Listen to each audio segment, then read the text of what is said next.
Of Misconfiguration. I'm Claire, and we're excited to launch this new series.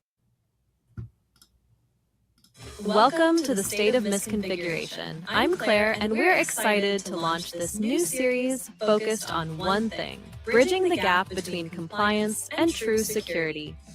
Our format is a 35-minute recurring webinar where we tackle 1 to 2 timely cybersecurity topics. We look at what changed, what matters, and what practitioners should do next. We aim to separate fact from fiction in fast-moving regulatory topics and focus on practical readiness using fundamentals like the CIS benchmarks. Joining us today are Lawrence from Corp Infotech, TJ from Sention, and the man himself, Phil White, Director of the Benchmarks from the Center for Internet Security. Gentlemen, welcome. This week, we're talking about the Revolutionary FAR Overhaul. It is a massive shift for everyone in federal acquisition and the defense industrial base. There is plenty of noise around this topic and what it might mean for the CMMC program overall. We'll sort through what actually changed, what has not changed yet, and what practitioners should be watching. Then, we'll bring it back to a very practical and timely topic. We'll look at a couple of current cybersecurity threats, the configuration gaps that keep showing up in real environments, and the role the CIS benchmarks play in making security easier to define, implement, and measure. With Phil joining us, we'll talk about how the benchmarks help practitioners move from broad control language to practical, defensible implementation. To kick us off and dive into the details, I'll hand it over to TJ. Take it away, gentlemen. Awesome. Thanks, Claire. That was incredible. Maybe we'll have to do a little shorter next time. I loved it. Welcome to the State of Misconfiguration. Claire did a great intro. I'm TJ Hope with Sention, and I'm joined by my co-hosts, Lawrence Cristiana from Corp Infotech, and of course, our special guest, Phil, the man himself. Before we jump into today, I think some intros are in order. Lawrence, why don't you introduce yourself, give everyone a little background on the perspective that you're bringing to the series. Absolutely. Thanks. It's fantastic to be here, and I'm looking forward to the conversation today. My name is Lawrence Cristiana. I'm the president of Corp Infotech. We are a CMMC Level 2 certified MSP, also a multi-decade practitioner now. I think I can officially say that. Multi-decade practitioner of the CIS controls and an avid and vocal advocate for the work of the benchmarks and really making cybersecurity practical. My organization works principally with small and mid-market organizations that are pursuing CMMC certification and those that are in cleared facilities or regulatorily burdensome or enforced industries, a lot around the defense industrial base, as you might imagine. And anything and everything around the defense industrial base, really. And Phil gets his own slide, but thank you for that introduction, Lawrence. He gets his own slide because he's that special. Lawrence, Phil, why don't you take it away, dude? Hi, my name is Phil White, and yes, I'm the director of benchmarks, and no, I had nothing to do with making the slide. Yeah, so basically for all of you that, I mean, some of you may know, some of you may not, what are the CIS benchmarks we are speaking of? What they basically are is a set of technology-specific configuration guidance for various technologies.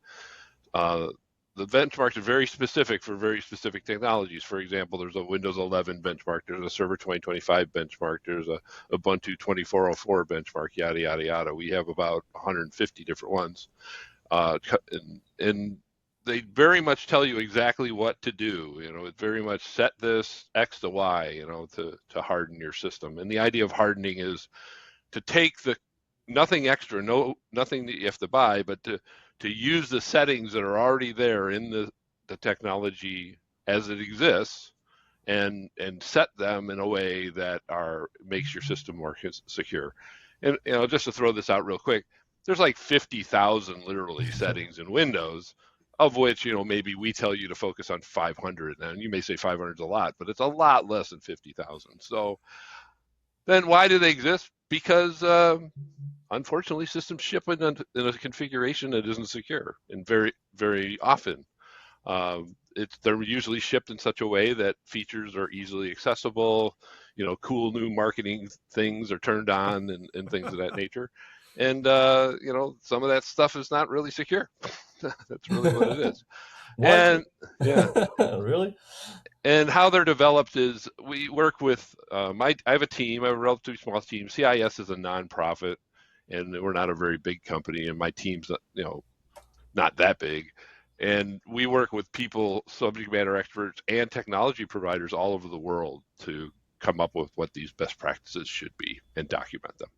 We also, one last thing, we also make not just, everyone kind of thinks, oh, the benchmarks, there's those PDFs. And that's true. We do offer the PDFs for free on our website, but they're also for our members, like Sentian is one of our product vendor members. We have assessment content in machine readable formats. We have that can run assessment, and we have make tooling also that runs assessment tools. And we also have build kits that allow people to make gold images and things of that nature. And then we also make hardened images available on website, up on cloud service providers where all this stuff's already pre-hardened. So we make a variety of things.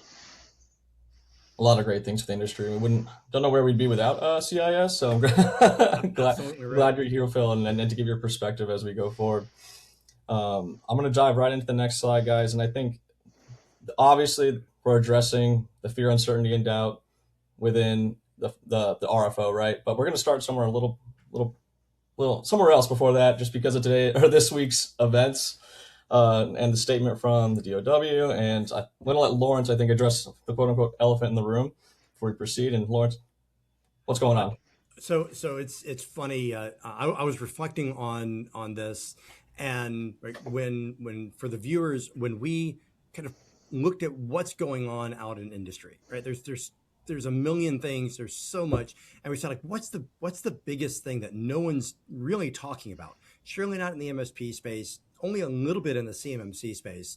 It was the RFO, and so we felt pretty good about, like, this was going to be like the big topic that we can help people understand and cut through, because it's huge. Mm-hmm. And then this happens, right? So blindside.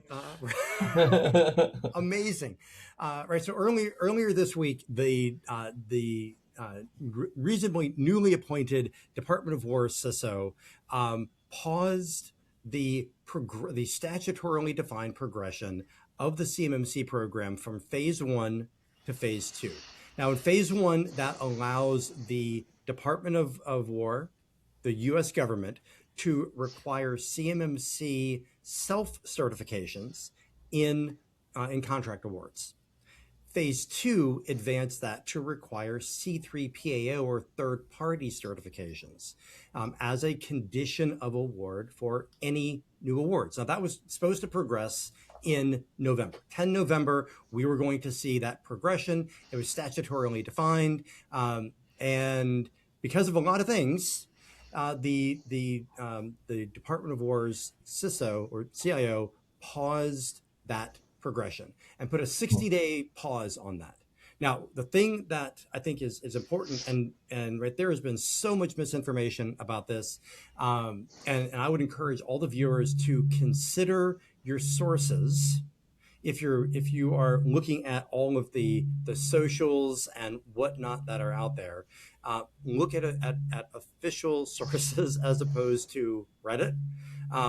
Some of the topics that I have seen come up in the last just couple of days, that C3PAOs were prohibited from doing any more assessments, that any C3PAO assessment would not be valid, it would not be honored by the Department of Defense, that the CMMC program itself was dead and it had been killed.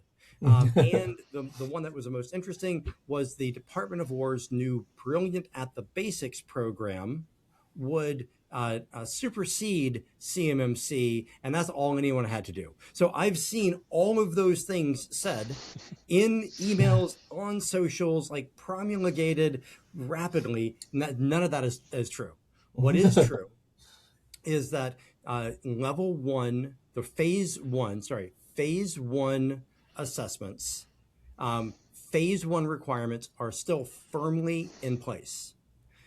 all of the acquisition requirements, the DFARS acquisition requirements, continue to be in force and in place. If you're doing work directly with the government and they have a self-attestation or a self-certification requirement in your contract, or you have contractual obligations to continue to uphold DFARS 7012, 7019, 7020, all of those are fully in effect, and those will continue. This pause really only affects organizations that are doing direct work with the government. It doesn't affect any organization that is not doing direct work and might be working through a prime or inside of a prime supply chain. The prime supply chain is their supply chain. They absolutely can continue to require third-party C3PAO certification, and most of them are. We've seen, many of the major primes, we've seen them kind of foot stomp the fact that, hey, DOW may have put a pause on this, but our supply chain, to participate, you still have to have that C3PAO certification. So it's a big thing. I think it is the elephant in the room. What I would say for everyone that is pursuing CMMC certification, keep on keeping on. Right, you get an extra 60 days. If anything, you get an extra 60 days to stay inside of phase 1. For those that are already certified, your system is certified. You continue to operate the system in the way that you have. This changes nothing. But I will say, and I think this is it's important. The Department of War has opened an RFI, request for information. So if you have pursued CMMC certification, if you have achieved CMMC certification, if you've thought about it and you said, man, this is too complicated, too expensive, too whatever, participate in the RFI. The department wants your feedback, and all the years leading up to Lawrence, what's an RFI for the audience, real quick? What's that? What's an RFI for the audience? It's a request for information, a request for feedback. They're asking for feedback. Like for all the years that we led into CMMC, I heard, I don't know how many times, man, the department just does not understand small business. They don't get it. They're not listening. Well, here's your chance. So I encourage you, go do it. So I don't know how does that resonate? I think that's great. I think that's great. We addressed it. I mean, the series is about addressing timely regulatory and cybersecurity things, and this was the most timely thing this week after we had finished the slides, right? Exactly. Slides were done. We were ready to go, and then this comes up. So you can't make the timing up. Can't make the time, so we had to slide it in. But now we can talk a little bit about the RFO, and so aptly named the most. You told me this. You called it the most capital R ever in terms of Revolutionary FAR Overhaul, and it stuck with me. I'm like, I had to make that the title heading for this. And I love the words they use in here. But briefly, Lawrence, like what makes it so revolutionary? Well, let me frame this a little bit, and I'm going to be very brief. Why should we be talking about the RFO? One of the things that I found in the CMMC ecosystem is the tentacles of government regulation go far and wide, and they show up in places that are really surprising. Like organizations that have nothing to do, in quotes, with the government, they suddenly find themselves having regulations that they have to worry about. And the RFO, I think, is part of that. So the RFO is a complete overhaul, an intended complete overhaul by the FAR Council for how the government buys things, right? Anyone who's been, I think since the 80s, it's kind of been like a tongue-in-cheek joke that it's complicated, it's expensive, and it's just needlessly bureaucratic. That is what the RFO intends to fix. And it's addressing the broad range, right? Like this next slide we have it's everything, right? It's all federal. It's all federal acquisition. Yeah, and that's I love the fact that like they like TJ, you called it out there. They name names. They're right, like it is like it's overcomplicated. Like when the government says their own rule is overly complicated, it's got to be that. They use they use the same language a little bit in that announcement, but we're not going to get into that. This one I agree with. Touche. That is true, right? That is very true. But yeah, there are implications in this that are super far ranging. The ones that I think we should foot stomp here, and were the ones that, as a CMMC practitioner, the ones that really stand out to me are the alignment of organizationally defined values, and the alignment of 800-171 revision 3. And so progressing the government toward revision 3, that's huge, right? That's a big change, but it would codify it for the entirety of government. 100%. And Phil, hang on there with us. I promise we're tying this back into CIS in a couple more slides. Well, I guess I do have one thing to say about all this, and that is, I was a government contractor for 8 years, and I'm totally glad not to be one anymore. You know, I hear that a lot, Phil. I hear that, like, people are like, oh yeah, I was in government and I'm so happy I'm not anymore. Well, I was looking forward to that. You know, they told me I'd work less taking this job, Phil, after coming from the government contracting space. We'll see. It hasn't happened yet, but I'm happy where I am. I wanted to get in. We got a couple more slides to talk about this. There was other news, like kind of between after this got released. Like this got released in between. We had the RFO coming out, and we had this request for public comment period, and then OIRA has this before dropping before DOW dropped the announcement earlier this week. It's all in. This is all, you know, this timeline, bang, bang, bang, right? But I put this kind of like, is this a coincidence? I thought we were seeing writing on the wall that, you know, and we know ISACA was already teaching to revision 3, and you know, this is right on the wall. Hey, you know, you need to establish a timeline, right? And that statement, who knows what's going on with that? We'll see how it all plays out. But I thought there was alignment. Like, is there coincidence behind this at all? Yeah, I don't. You know, I've been quoted a couple of times in using this phrase, and I'm going to go on the record again, because I actually do have a belief that there are some very smart and talented people in the government that are working to fix these problems. I mean, my personal experience has been that I've done a lot of work with CISA, done work with NIST directly, done work with MITRE, and right, there are incredibly talented people that are trying to detangle this and make these things work. And so I'm going to say, I think that there is the Phils of the world, right? Just not on the government side. But yeah, I think there's intentionality, and I think that the alignment of OIRA's statement here, right? That's the Office of Information and Regulatory Affairs. Like, they're the ones that set the rules for the government. They came out with this saying, hey, we need to define a timeline to move past this 800-171 Rev 2 thing into Rev 3. And then we see that in the RFO. We see that now in this pause with CMMC. So there's a lot. And TJ, I want to foot something you said. When we started talking about what are we gonna talk about on this webinar, we had one big spicy meatball. There's been like 5 in like the last week. So it's incredible. This is moving incredibly quickly.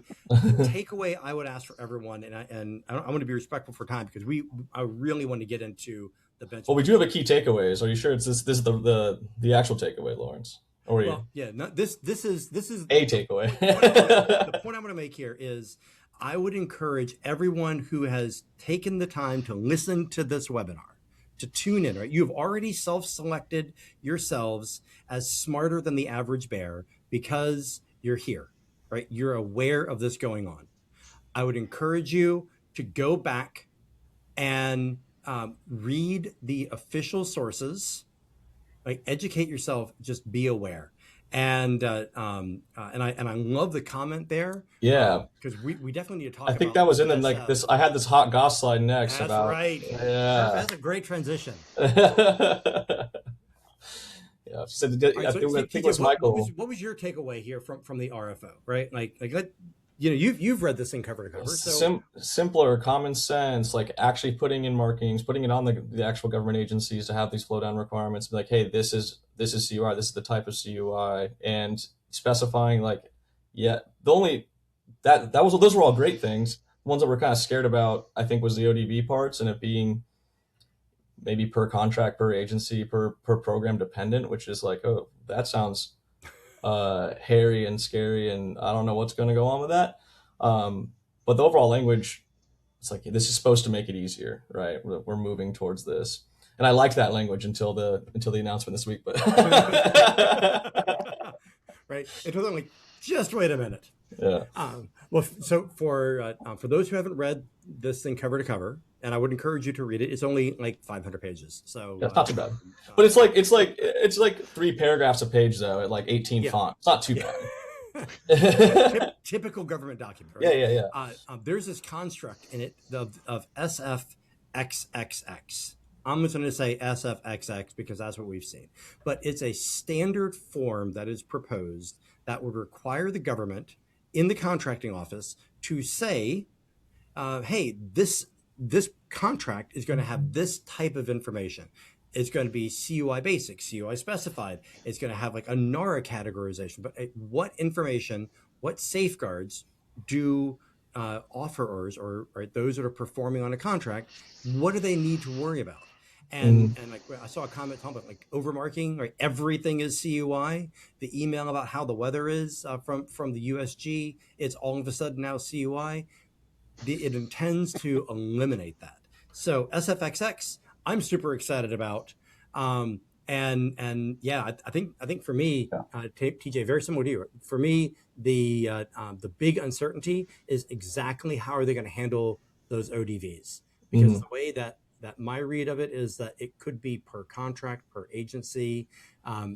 Maybe they do it government wide, but I don't and know.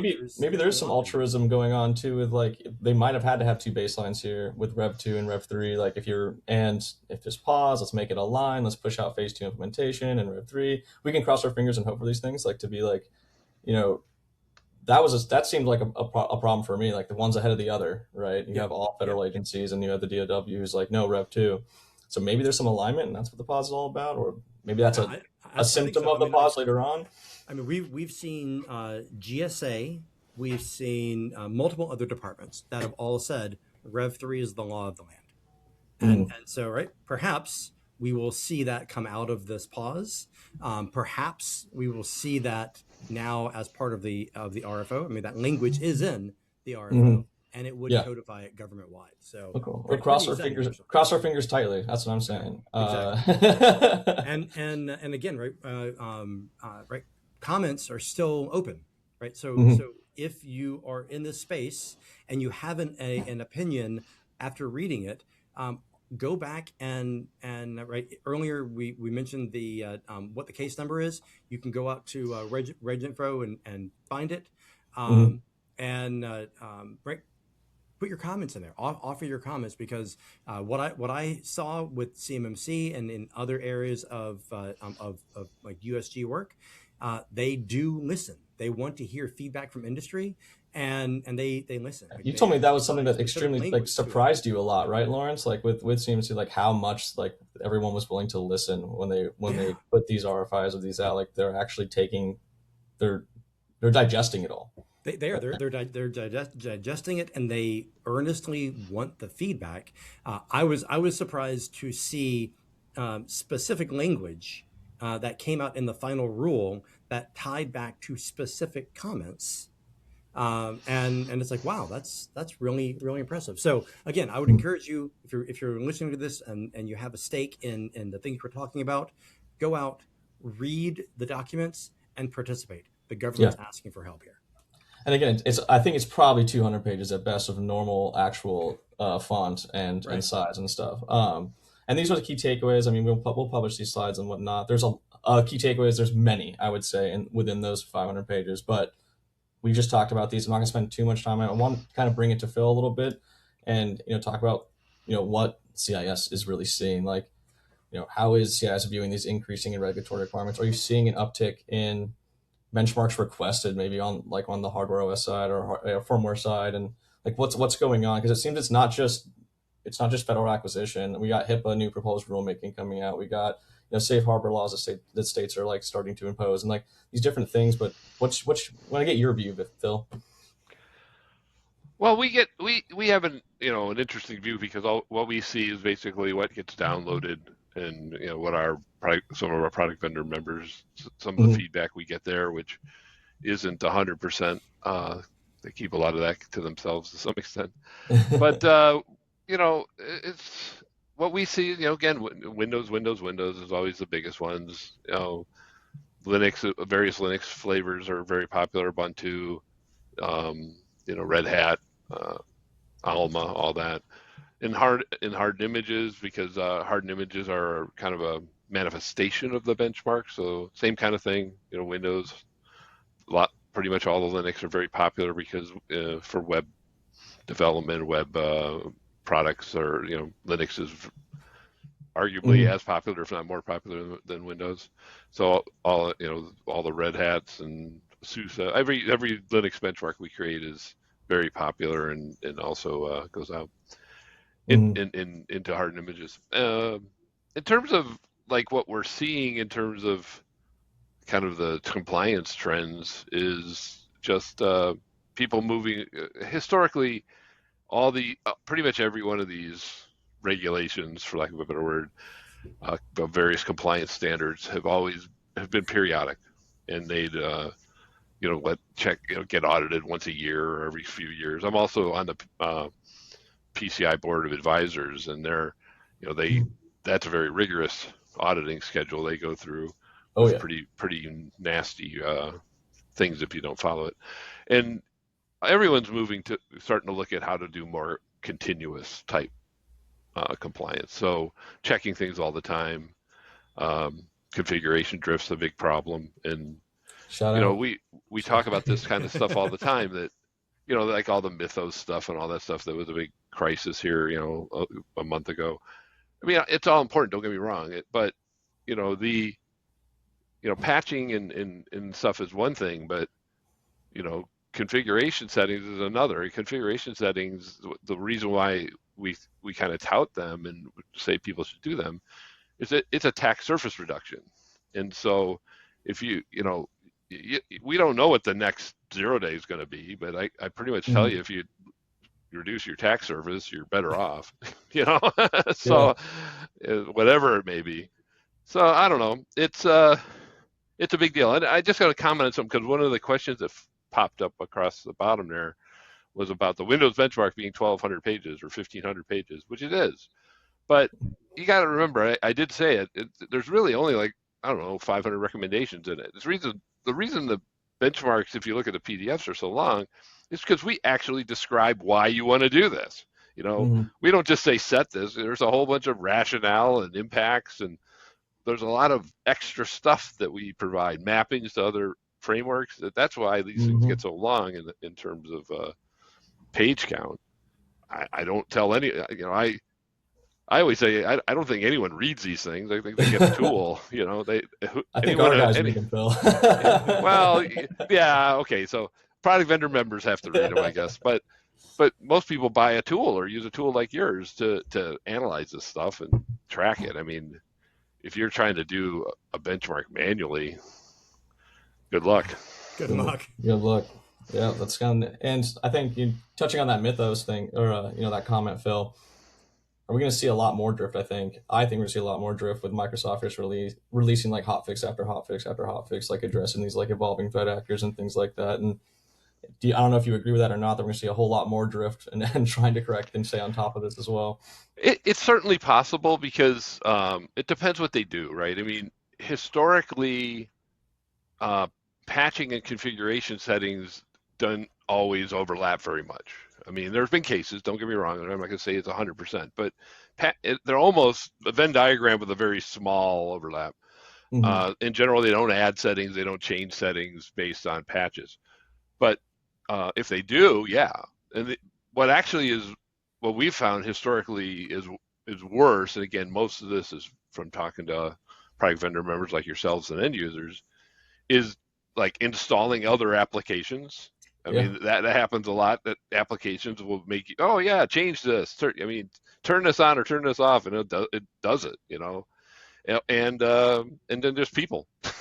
If they have the right to change things, they'll change things. So that's the biggest thing. That I'm not going to discount what you're saying. It could very well be that we'll find that, the way that Microsoft will handle a lot, like I guess the patch Tuesday is going to have like 5 or 100 different vulnerabilities. Yeah, it's gonna be quick, and we'll see. Well, that'll be a good case. Well, there'll be a lot of setting changes in the there. more data we'll get, and that's what we're going to try to include on this webinar also. It's kind of that drift, and as we see these things, and I put in this just for fun because I had to have at least one like Tim Robinson GIF in here, but we always get the argument sometimes that compliance doesn't equal security, or this checkbox compliance, and to an extent it doesn't, right? If you're just checking the box, not actually validating and enforcing, validating these things, it doesn't equal security, right? But in a lot of cases it does. In the new documentation for Rev 3, right? It calls out. Then I put that screenshot earlier. I think it's a national. What is it? National Cyber, the repository. Yeah, and they call out CIS as well as others as be like, hey, these are the configurations that you should put into place. They're no longer being defined by an organization, and these things are important. And why are they important? Because they are real security. Well, yeah, and if I may, I mean, I agree with you. I dislike that term tremendously because though I agree 100%, if it said something like compliance is the first step towards security or something, right. Because if we didn't have compliance, do you really think? I mean, if I had you take a person who doesn't do anything versus somebody who's compliant, which is more secure? Yeah, right? I would say the compliance one is, but is that the end all be all? No, it's a step. In the CMMC space, right? We have almost a decade, right? These clauses requiring cybersecurity, requiring compliance against NIST 171. They date back to 2016, 2017. And for years, right? I mean, almost a decade, contractors were saying, oh yeah, we're doing all those things. And they weren't, right, by and large. Yeah. And then everyone was really surprised when, right, the information was just like walking out the back door. And so, I would say like the requirement for enforcement, and Phil, I love the fact you mentioned PCI, because PCI I think is a great example of that. They're fastidious about that audit cycle and the quality of the audit cycle.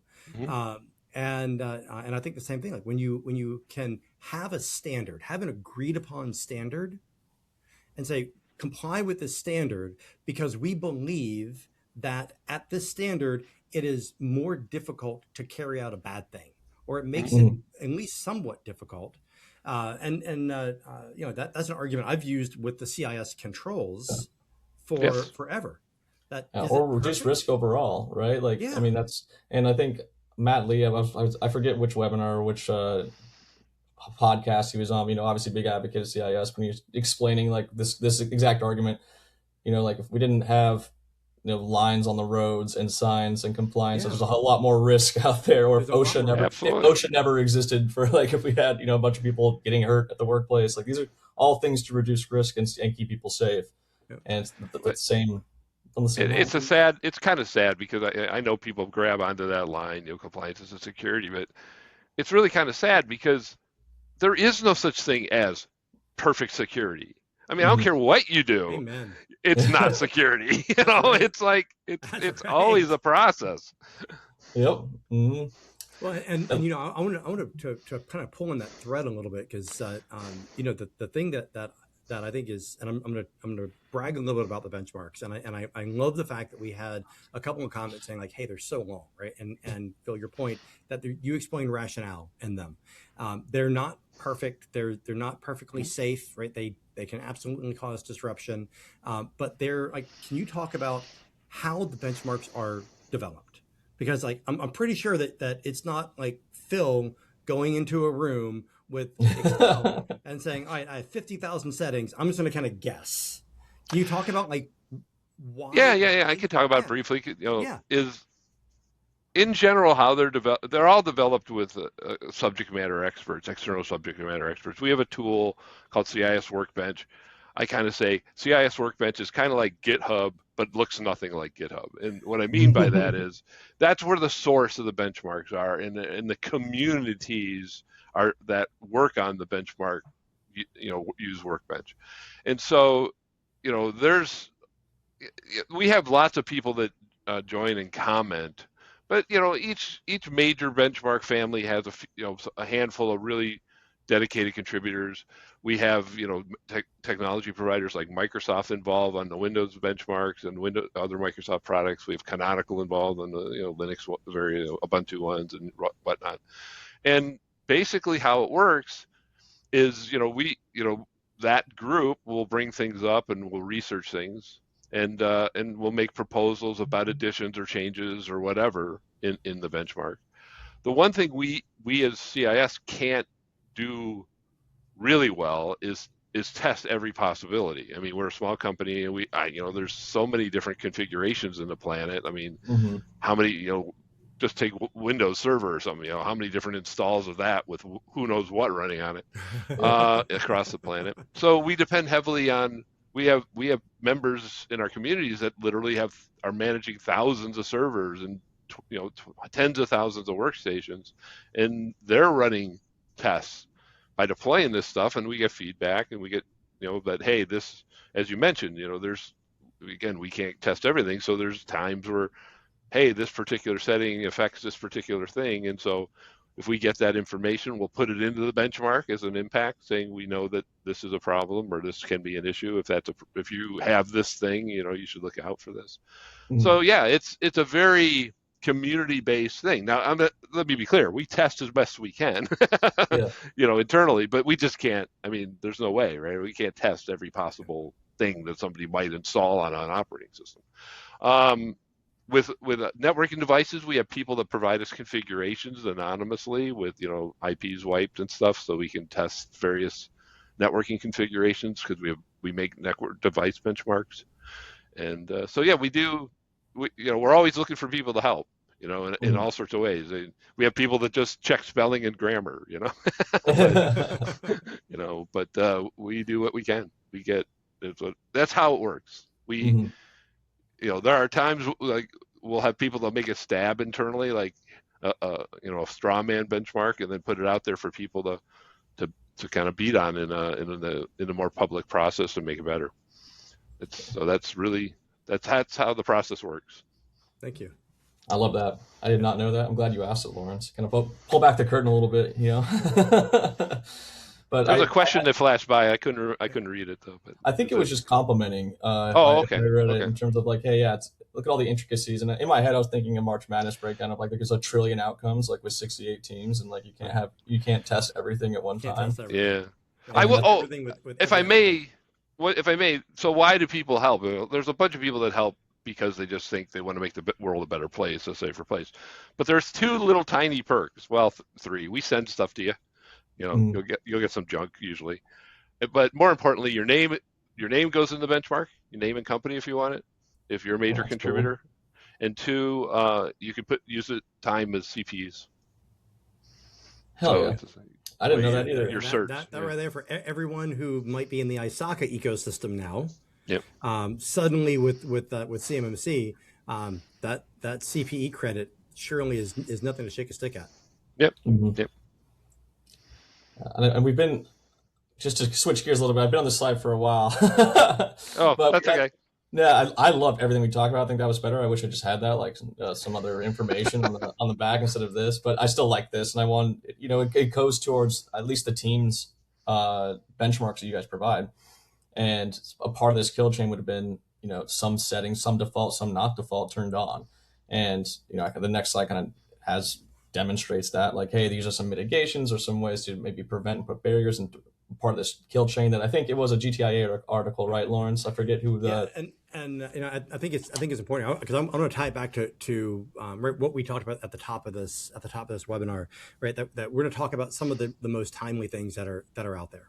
And right, we can look at I don't know any of the 100,000 patches, vulnerabilities. I mean, there's just a million things going on. But this is one that in the conversation with TJ and I, this stood out. And stood out because it's common, it's happening, it affects MSPs, it affects commercial businesses alike, and it is one of these kill chains. Like we talk about the benchmarks and all the settings and all the things that we have to change. At the end of the day, why do we do like I said earlier, I said the 80-20 rule, right? That we want to make our adversaries' jobs just a little bit more difficult.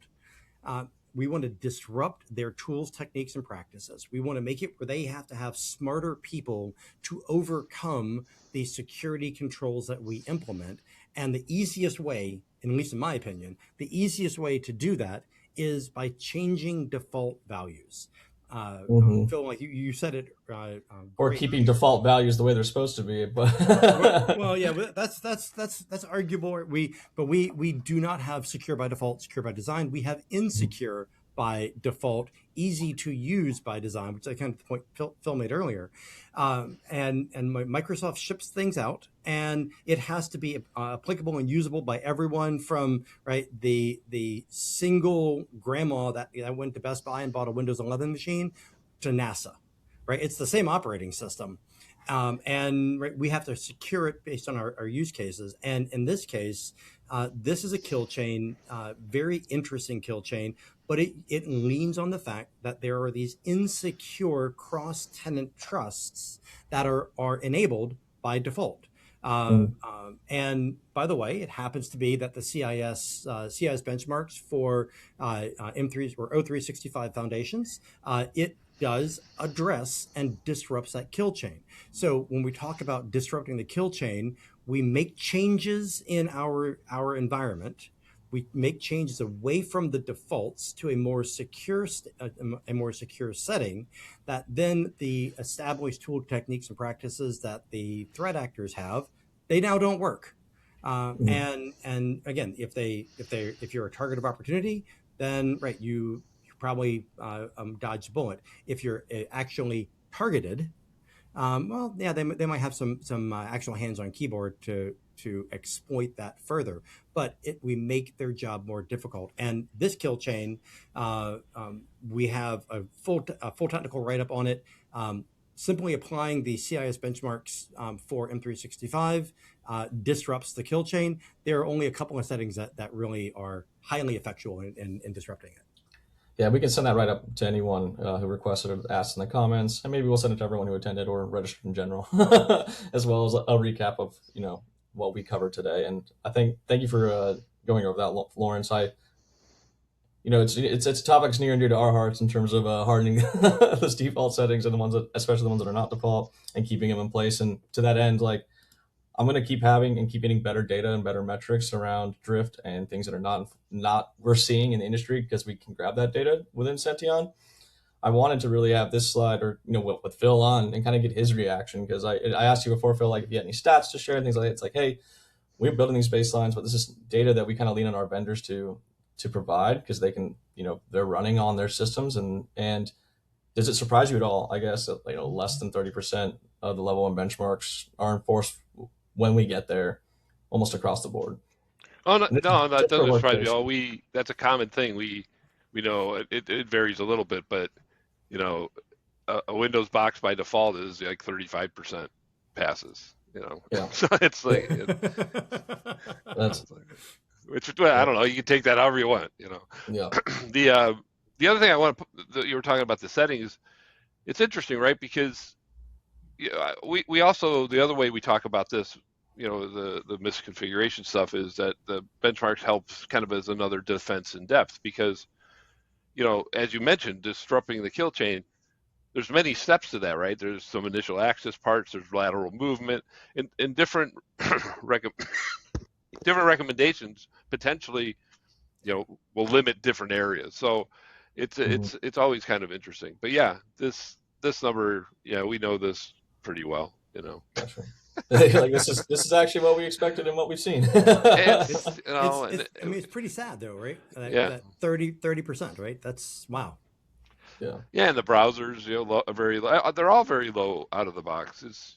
Again, the vast majority of these things are set up for, to use all the cool features, right? And especially if it's a new feature, right? I mean, we got to turn that on. It's a new feature. Right, we do need Copilot for everything, right? yes, or what was it? Recall. I mean, look how long they turned Recall on initially, and it's like it was totally a disaster. You'd argue it's kind of a disaster now, but it was totally a disaster. Totally a disaster, absolutely. Yeah. And it was bound by default. It's like so you gotta, it's just the way it is. Will it change in the future? I don't know. Yeah, don't give them the option to change it, right? This is the design of the system, and that's what you get, and you can't change it. Would be the only option, I think. But well, and I also want to say something because I don't want to sound like I'm real negative on any of these companies, Microsoft. They have valid reasons for this. I mean, they're a multi-billion-dollar company, been very successful. I mean, obviously it works for them, and they are serious about security. They just they have this this conundrum about what do we want to allow people to do, and with new features. And like you said, the NASA to grandma, I mean, they sell to the same people.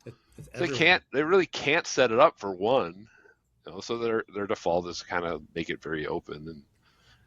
And then I think we had some people like us, around that. I think we had something that said you wouldn't, like, what did Zach come up with at one point? Like, you wouldn't let your grandma use the same computer that's being used in the government contractor space, or something like that. Like what you just said was definitely probably the opposite that we had. Or the opposite. Yes, you got it. Well, we appreciate you so much, Phil, for coming on. Like, this has been incredible. We do have any questions that we missed. I know we're already over time, but like we do have another. We'll comment or DM you back. But please invite me again sometime. This is cool. You guys are fun. If I may put one last statement in, if anyone is interested in helping on the benchmarks, I can't put this up as a text or anything, but send an email to benchmarkinfo, one word, benchmarkinfo@cisecurity.org. And we'll put that in whatever we send out afterwards too, Phil. Okay, cool. Get that included, as well as whatever links and stuff. And cool. We're gonna get a whole thing. It's gonna be ironed out. It's gonna look sweet. But we're definitely having you on again. if you're offering, we're taking. There you go. Yeah, perfect. There you go. Alrighty. Well, have a great rest of the day, and thanks everyone for joining. And excited to get back to it in September. Indeed. All right, guys. All right. Thank you.